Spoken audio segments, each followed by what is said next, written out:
Naramdaman ako ng wika ng anghel, kung propesya'y taglay at hiwagay batid, kung pananampalataya'y kayang maglipat bundok, ngunit walang pag-ibig, ako'y walang saysay.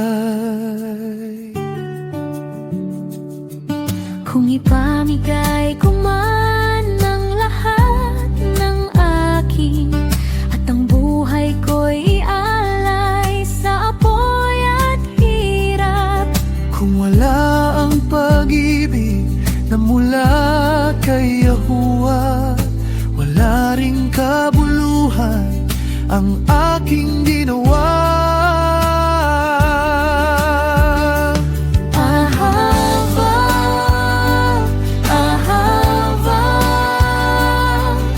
Pag-ibig ni Yahuwah ang mananatili, hindi kailanman magwawakas. Sa liwanag ni Yahushua ito'y nahayag. ahava, ahava. Pag-ibig ang higit sa lahat.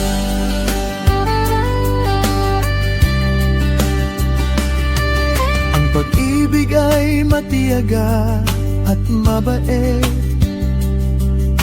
hindi naiinggit, di nagyayabang kailanman, Hindi mapagmataas, di makasarili, hindi nagagalit, di nagtatala ng mali.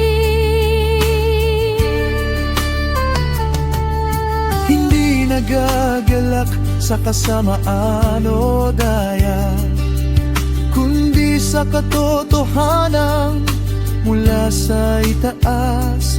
Laging nagtitiis, naniniwala at umaasa sa pag-ibig ni Yahuwah, ako'y mananatili. Ahava, Ahava,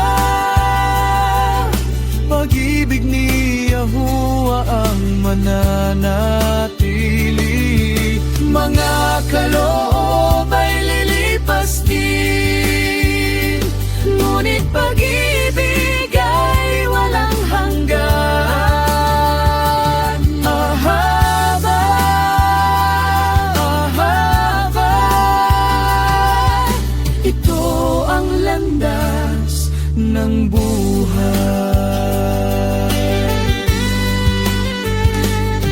Ngayon ay bahagya pa ang aking nakikita, parang salamin malabo ang larawan, ngunit darating ang araw, ako'y makakilala gaya ng pagkakilala niya sa akin. bata pa noon, bata ang aking isip, ngayon ay lumalakad sa ganap na daan. Sa pananampalataya, pag-asa at pag-ibig, pag-ibig ang pinakadakilan.